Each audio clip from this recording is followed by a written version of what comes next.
Pusat Pelaporan dan Analisis Transaksi Keuangan atau PPATK menemukan 36,57% anggaran proyek PSN diduga dipakai untuk kepentingan pribadi. Kepala PPATK menyebut dana itu masuk ke ASN, politisi, serta pembelian aset. Sedikit meluruskan menambahkan yang tadi Prof. Fahmi katakan. Ada tiga kejadian yang harus kita simpulkan memang pimpinan tertinggi waktu itu tidak niat. Tidak niat. Nomor satu, ketika audit hampir selesai, saya dipanggil di dalam ruangan, sudah ada 2 menteri yang lain. Saya diperingati, apakah audit akan diteruskan atau tidak. Saya mengatakan, Pak Presiden, Bapak sudah janji mau menghapus mafia. Jadi 2 menteri yang lain memberi peringatan, jangan terlalu keras sama mafia, nanti memukul balik. Saya ngotot dengan mengatakan, Bapak sudah janji, dan audit sudah mau selesai. Itu satu. Yang kedua, seorang menteri bercerita bahwa dipanggil oleh Pak Luhut Panjaitan. Kemudian di sana sudah ada Novanto dan diminta untuk menghentikan audit itu. Itu pasti ada persekongkolan tingkat tinggi gitu. Nah, yang ketiga, ketika audit sudah selesai, kan ada peristiwa, satunya Papa minta saham, satu lagi mau melaporkan ke KPK kan. Saya ditelepon oleh Presiden supaya menerima utusan dari beliau, namanya Teten Mas Duki. Nah, Teten menemui saya jam 9:30 malam, mengatakan yang laporan ke KPK ditunda dulu. Yang diurus sekarang adalah ke MKD. Jadi memang ada tahapan-tahapan yang nyata-nyata menghalangi proses itu. Sekarang adalah menjadi pertaruhan besar bagi pemimpin baru. Kalau betul-betul mau menyelesaikan ini, selesaikan. Dan jalannya banyak, apalagi sudah disiapkan segala macam oleh kejaksaan. Ya, Pak Jokowi nggak mau tahu, nggak mau dengar saya dan Pak Jonan. Kan Pak Jonan dipecat, saya dipanggil ke istana dan saya sudah jelaskan bahwa ini mahal sekali, tidak bisa dibayar. Tapi Pak Jokowi nggak tahu bisa, karena saya tanya, ini ide siapa sih Pak? Ide saya. Nah, sudah. Jadi ya apa yang sekarang terjadi sudah saya ingatkan, clear di sana juga Pak Jonan sudah bicara sebelum dipecat. Nah, jadi maksud saya ini kan dulunya itu kan Jepang pakai loan, ya kan, bunga 0,01%, ketika dinaikkan 0,5 saja 1,5 sudah teriak semua karena tidak bisa kita bayar waktu itu. Nah, itu yang membuat analisnya itu dari UGM sama dari UI. Nah, kemudian tiba-tiba diambil Pak Jokowi dikasih ke Cina, yang bantu itu dari ITB. Bunganya langsung berubah, hitung-hitungan keuangannya berubah. Tambah saya sudah bilang ya sudahlah, sudah dibangun, mau dibangun niat Presiden begitu ya ditanggung saja. Dan terakhir ketika konsorsium BUMN itu Wika ketuanya, tapi kemudian Wika angkat bendera putih sehingga diserahkan pada kereta api. Waktu itu saya tanyakan lagi kepada beberapa pihak, ini uang dari mana? Kalau uang kereta api tidak akan bisa membayar. Dan dia bilang, oh enggak, ini nanti uangnya lewat dari pemerintah. Nah, saya nggak tahu dari pemerintah maksudnya APBN atau apa. Ya sudah, jadi kereta api hanya cash saja, Pak, kasir saja. Tapi ternyata kan tidak. Tahun lalu pendapatan dari PTBA 6 triliun sudah diambil. Nah, nanti terus bagaimana? Nah, sekarang kalau keributan begini, ya saya setuju dengan Menteri Keuangan, yaitu urusannya Danantara, karena sudah diambil alih kan, kereta api ada di bawah Danantara. Nah, jadi saya juga sudah ingatkan bahwa ketika Sri Lanka tidak bisa bayar utang pelabuhannya diambil dan jadi pangkalan militer Cina di sana. Nah, kalau ini nanti tidak bisa bayar, apa Cina mau ambil? Enggak, mungkin Cina akan saya minta pelabuhan di Natuna misalnya. Apa kita mau katakan? Dan ini hal-hal yang sudah saya ingatkan, lalu kejadian. Terus masa hari ini kan banyak pernyataan saya di YouTube, di mana muncul lagi. Itu sudah lama dari 5 tahun yang lalu. Jadi ya enjoy saja, saya bilang. Bertanggung jawab Presiden kok. Mungkin masih ada sekarang Pak Luhut, coba tanya aja. Bayangkan, laporan PPATK tahun 2024 itu ada uang korupsi beredar 984 triliun. Bukan 900 miliar ya. 1 tahun kekuasaan era Jokowi di periode terakhir, 1 tahun ada 984 triliun uang korupsi beredar. Itu dibayangkan betapa rusaknya Republik ini. Artinya hampir 30% dari APBN diterima langsung oleh Presiden kita pada waktu itu, Presiden Jokowi, dari Pangeran MBS Ahmad bin Salman. Nah, masalahnya ketika Presiden Jokowi menerima kuota tambahan 20.000 itu, tidak ada saya di sana. Presiden waktu itu didampingi oleh Menteri BUMN pada waktu itu Pak Erick Thohir, kemudian Menpora Pak Dito, lalu ada Mensesnek dan Menseskap kalau saya tidak salah. Saya tidak ada di situ. Seandainya saya ikut di situ, saya akan sampaikan kepada Presiden situasi di tahun 2023. Bahwa tambahan 20.000 itu akan sangat sulit sekali dicarikan layanan teknis yang paripurna. Seandainya. Faktanya bahwa ketika Presiden Jokowi menerima tambahan kuota itu, saya tidak ada di situ, sehingga saya tidak bisa memberikan pertimbangan. Dan terus terang saya agak kaget ketika Presiden Jokowi mengumumkan mendapatkan tambahan kuota 20.000 itu, yang ada dalam pikiran saya itu selain bagaimana menyiapkan hal teknisnya, sementara 8.000 tahun 2023 saja seperti itu kacaunya gitu ya. Yang saya pikir adalah Presiden ini sedang bermasalah dengan saya atau melakukan kesalahan, sehingga ketika bicara soal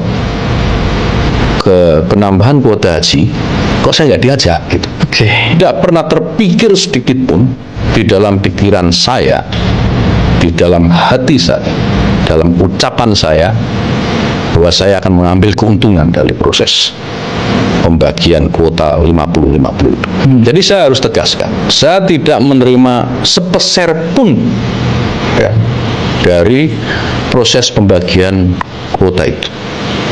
Tidak ada. Baik itu untuk diri saya pribadi, untuk Jam'iyah Nahdlatul Ulama maupun Ansor yang pada waktu itu masih saya pimpin. Tidak ada. Sekali lagi, saya tidak pernah berpikir soal keuntungan, saya tidak pernah berpikir soal uang. Yang saya pikirkan yang utama dan pertama adalah... Ya, halo teman-teman, selamat jumpa kembali bersama saya di channel ini. Kita sudah menyaksikan teman-teman cuplikan video yang sangat menarik. Dan tentunya teman-teman, sebelum kita berdalam lebih dalam isu panas hari ini, jangan lupa untuk berikan komentar kalian dan subscribe channel ini agar teman-teman tidak ketinggalan informasi menarik yang kita sampaikan. Teman-teman, hari ini kita harus bicara jujur di mana situasi negara kita tampaknya sedang tidak baik-baik saja. Ya, beberapa waktu lalu teman-teman, jagat media sosial digemparkan oleh aksi unjuk rasa besar-besaran yang terjadi langsung di depan kediaman mantan Presiden Joko Widodo di Solo. Ya, di mana teman-teman, ribuan pendemo yang bergabung dalam Aliansi Rakyat Bergerak turun ke jalan dengan tuntutan yang sangat keras, yaitu tangkap dan adili Jokowi beserta kroni-kroninya.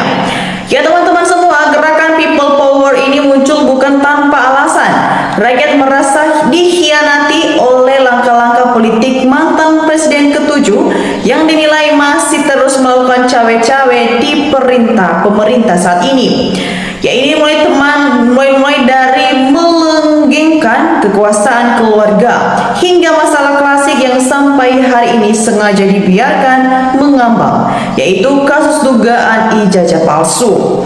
Ya, sebenarnya polemik ini sangat sederhana jika memang asli mantan Presiden Republik Indonesia tinggal menunjukkannya secara terbuka ke Republik kita, ya, atau hadir di persidangan yang sudah diberikan oleh hakim. Ya teman-teman, selesai perkara, tapi apa yang terjadi sudah berkali-kali digelar, tapi yang kita lihat hanya gimmick politik non omon-omon untuk menegangkan hati rakyat. Ya, akibatnya teman-teman, aparat penegak hukum terkesan gamang dan takut untuk menyentuh lingkaran kekuasaan Solo ini. Ya, ini juga teman-teman tidak hanya soal ijazah, masa kepemimpinan 10 tahun lalu juga dikritik tajam karena dinilai meninggalkan beban utang negara yang menumpuk. Ya, serta kebijakan investasi asing yang dianggap merugikan kedaulatan bangsa. Ya teman-teman semua, kini harapan besar tertuju pada pundak Presiden Prabowo Subianto. Ya, rakyat meminta ketegasan agar kasus ini diusut tuntas tanpa pandang bulu. Ya, jangan sampai Presiden baru dicap hanya sebagai boneka politik. Hukum harus ditegakkan demi keadilan seluruh rakyat Indonesia.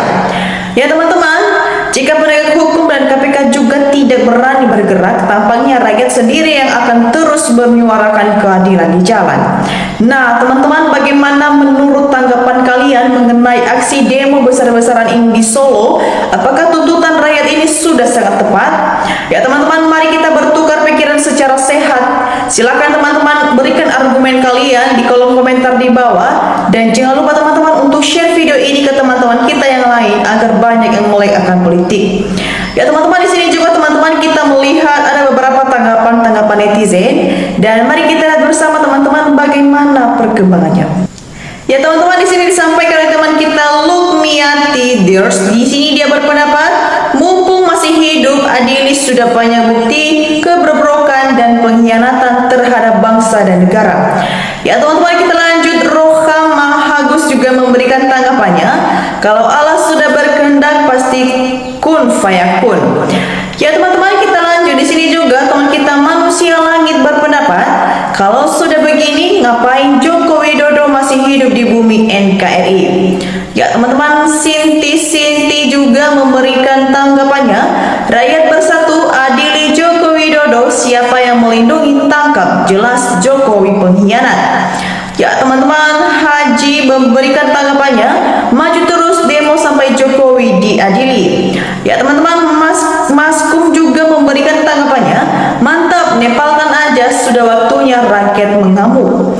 Ya teman-teman, Samsudin juga memberikan tanggapannya di sini, adu domba rakyat ini namanya Jokowi. Ya teman-teman, kita lanjut. Mazono juga memberikan tanggapannya teman-teman, tidak hanya Jokowi, jangan lupa dinasti juga harus diadili. Gusti Allah Boten Sare, ayo segarkan Nusa Kambang Kaling. Ya teman-teman, Bejo Suroso juga memberikan tanggapannya, coba berani keluar menemui apa yang enggak menemui pendemo. Ya, Kabar Rakyat juga memberikan tanggapannya teman-teman, ya Mulyono seorang pengkhianat di negara ini, adili Mulyono. Ya teman-teman, kita lanjut. Di sini juga teman kita Mafar Sidik, di sini dia berpendapat, langsung rakyat yang mengadili, jangan PK hukum 3 negeri karena cuman dipermainkan oleh golongannya. Ya teman-teman, kita lanjut. Di sini juga teman kita Evioeliata memberikan tanggapannya, Jokowi perusak bangsa ini yang membuat rakyat jadi sulit dalam kehidupannya, susah cari kerja, susah cari makan karena semua dikuasai oligarki Cina, tambang-tambang dikerjuk habis, tanah dan lautan dijual, memasukkan tenaga asing secara ilegal melalui Bandar Morowali tanpa pemeriksaan bea cukai, imigrasi, aparat keamanan, mereka hanya cari keuntungan sendiri, tidak mau peduli kesulitan rakyat lagi.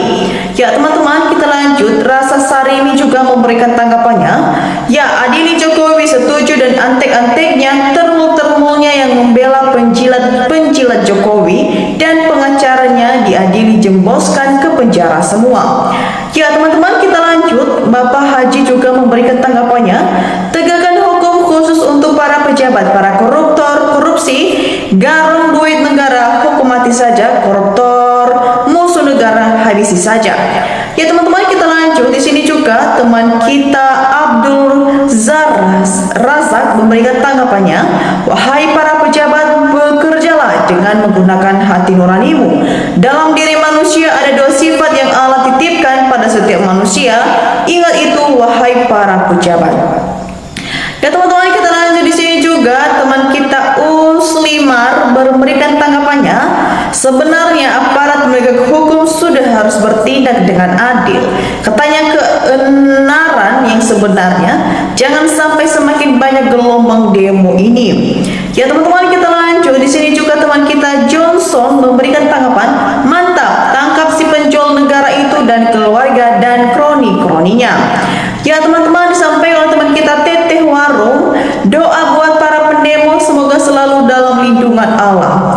Ya teman-teman, disampaikan juga oleh teman kita Neneng Herlina. Di sini dia berpendapat setuju, Jokowi diadili hukum mati dan keluarganya hukum seumur hidup, juga pengikutnya hukum mati saja. Korup negara biar rakyat menderita tidak bingung stres begini. Ya teman-teman, bagaimana tanggapan kalian mengenai isu polemik ini? Mari kita memberikan opini cerdas kita di kolom komentar di bawah agar kita bisa bertukar pikiran bersama di channel ini. Dan demikian saja teman-teman cuplikan video kali ini. Jangan lupa saksikan video berikutnya yang tak kalah menarik. Salam NKRI harga mati.